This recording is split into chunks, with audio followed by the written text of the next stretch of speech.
In what may be the hottest year in history, scientists have recorded radical changes to the permafrost in Antarctica. The Pandora Virus, a so-called giant virus with the largest genome size ever recorded. The crabs also display increased aggression, even towards larger predators. A striking new weather anomaly has claimed many coastlines around the world. NASA is examining these clouds to figure out... We've detected large amounts of an organic composite. So far, the sample doesn't match any of the DNA records we've compared it with. We all saw it. Those creatures coming out of the sea on that oil rig. The president has declared a national emergency. It's obvious that what we're dealing with here is a biological weapon. As of today, we are at war. It's taking their minds. I saw them walk right into the sea. Thousands of people. Thousands. The mist is gone, but the city is dead.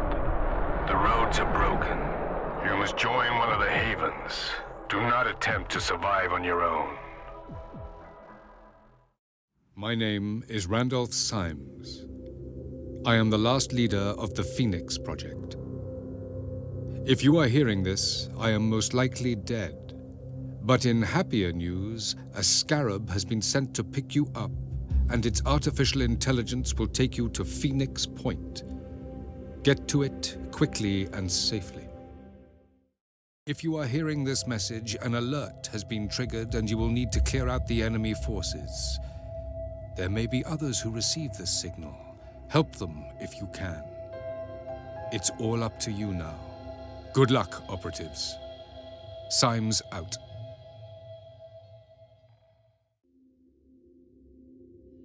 The Phoenix Project was founded on October 24th, 1945.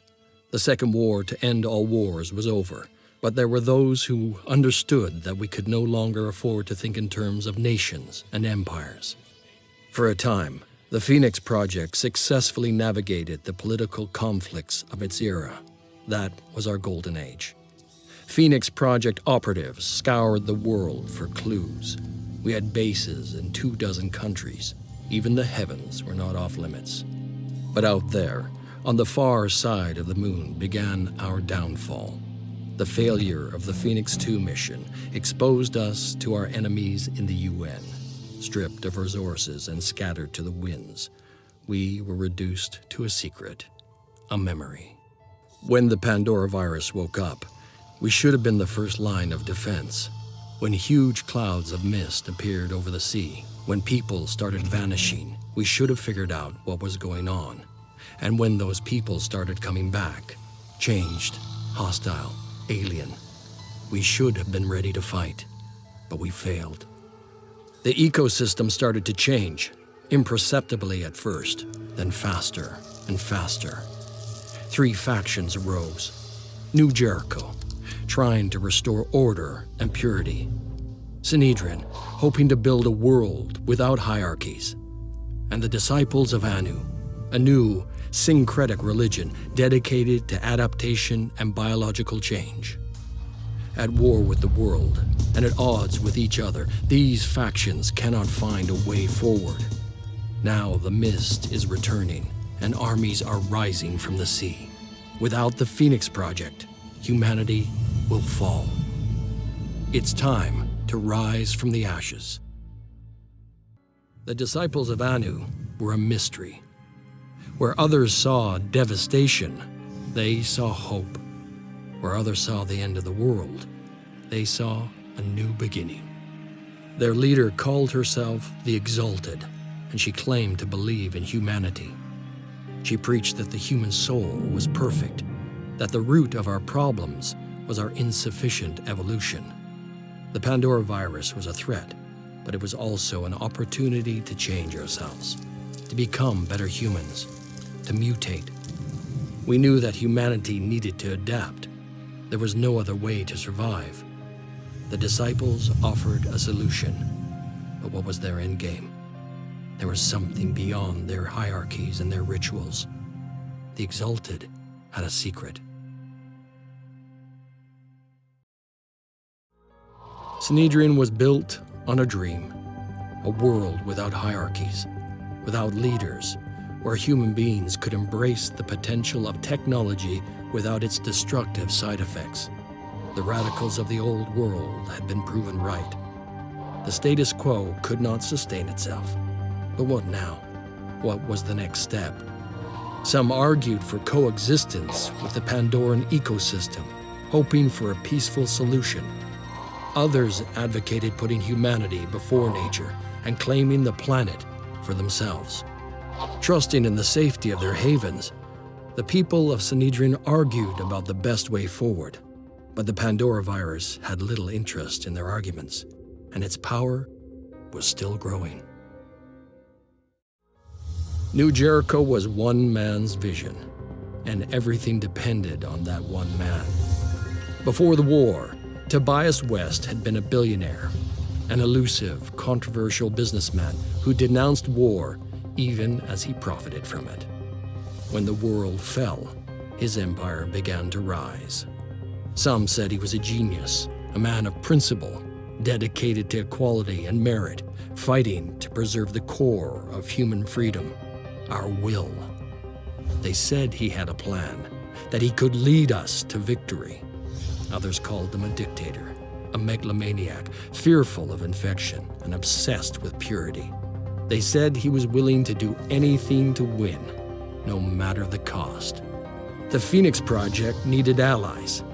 New Jericho could help us turn the tide, but it all depended on one man. Randall Symes was the last leader of the Phoenix Project. His great-grandfather had been there when it was founded, and he was there to witness its end. When we took back Phoenix Point, we found his notes. In his final days, as the world collapsed around him, he'd been working frantically to understand the Pandora Virus. Somewhere in the complicated history of the project, in decades of missions and investigations, there had to be an answer. His notes were damaged, too many of the files corrupted. But perhaps, if we could retrace his steps, we could figure out where his journey had taken him and what the answers he had discovered would mean for us. As the world fell apart around us, it was difficult not to feel guilty. Some chose to be proactive and fight, but not me. I came here instead. My best weapon is my mind, and I need silence to put it to work. The history of the Phoenix Project is a complex tapestry. In Russia, Turkey, Britain, Spain, not one unbroken lineage, but a tangle of organizations, each passing the torch to the next with only one goal: to protect the human race. But protect it from what? Did they know about the Pandora virus, and if so, how? The answers are out there. So much has been investigated and collected and analyzed, but it's all scattered, lost. I don't know if it's possible to track it all down, but I have to try. There's only one thing I'm sure of. I can't stay here anymore. In 2022, a group of researchers investigating an anthrax outbreak caused by melting permafrost in northern Siberia went missing.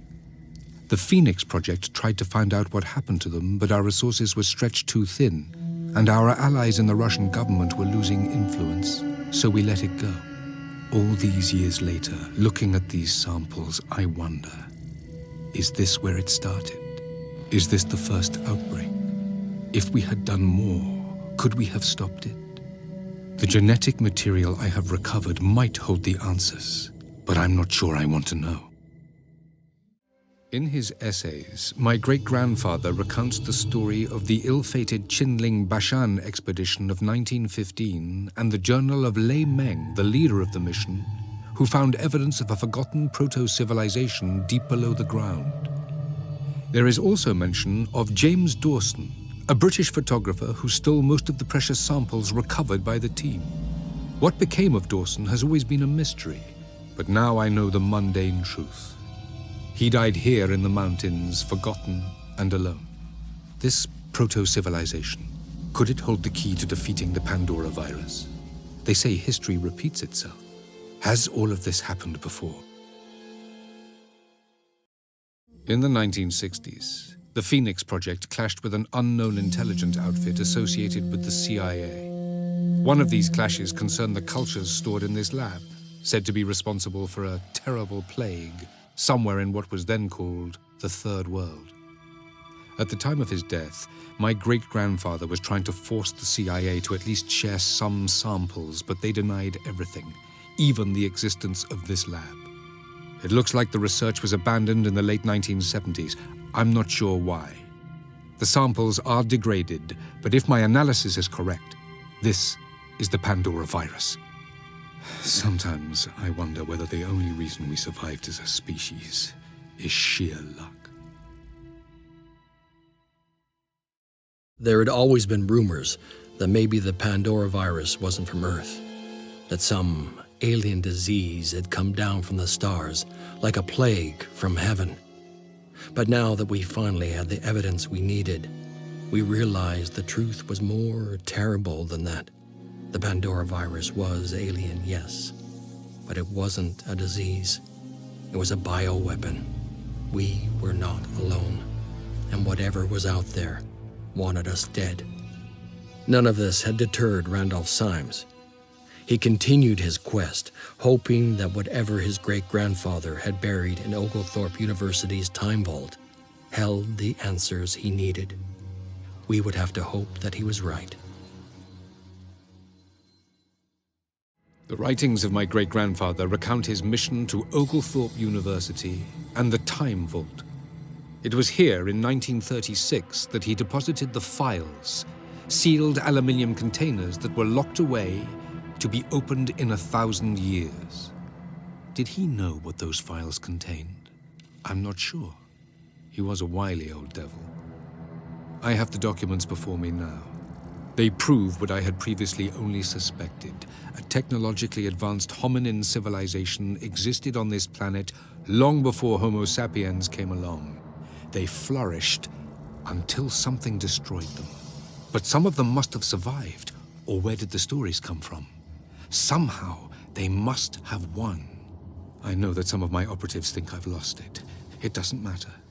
I have to keep searching. If I find the answer, it'll have all been worth it. I'm running out of time. I have my answer, but it's not what I wanted. The antediluvians. They were like us. Then, the Pandora Virus came. It destroyed everything. In the end, they found a solution, but at a terrible cost. They created a weapon, the virophage, that destroyed the Pandora Virus and themselves. A whole civilization lost to give us a chance. And we wasted it. All this for nothing. This is where it ends. I keep thinking maybe we are all children of the Pandora Virus. But the sphere, my God, the sphere. Finally, we knew our enemy. The Pandora Virus was only a tool. It was the hand that wielded it that truly mattered. The creature we came to call the Ugothian entity. It was old, perhaps older than the solar system itself. On Ugoth, the 9th planet, it lay waiting. For thousands of years, it slept in the outer darkness. But when Ugoth's orbit approached the Earth, it expelled the seeds of our destruction. Its mind reached out, haunting our dreams, infesting our stories. Its ultimate purpose was to transform our world into its own, to recreate whatever long-lost abyss it had come from. Its creatures were already assembling a new body it could inhabit. And when they were done, when the Ugothian entity came to Earth, nothing could stand in its way. We had no choice. None of the factions had a viable plan. There was no other way to save the planet, and sometimes the ends had to justify the means. That's what we told ourselves anyway. Within minutes, the Pandora Virus began to die, and its creatures soon followed. They died by the millions, and soon the rest of us were dying too. Not everyone. Not enough to wipe us out, but too many. The disciples of Anu collapsed first. The Exalted died within 24 hours of the virophage being released. And without its prophet, the religion fell apart. The future it had promised was impossible now. Sanhedrin tried to fight, to develop a vaccine. And if they'd had more time, they might have succeeded. But they'd lost too many people to maintain their communities. Slowly, they faded out of existence. New Jericho had wanted a world without the Pandora Virus, but this was not how they had imagined it. Within a few months, their havens had become ghost towns. Tobias West was one of the few to survive, having lived long enough to see his empire reduced to dust. In the end, despite our losses, we were the only ones left capable of guiding the survivors. We seized control. Humanity could no longer afford to divide itself into factions. And so the Phoenix Project began to build a new world. But although our responsibilities had widened, we did not forget our initial purpose. The war was not over. Up there in celestial darkness, something ancient and powerful still hungered for our planet. But next time, we'd be ready.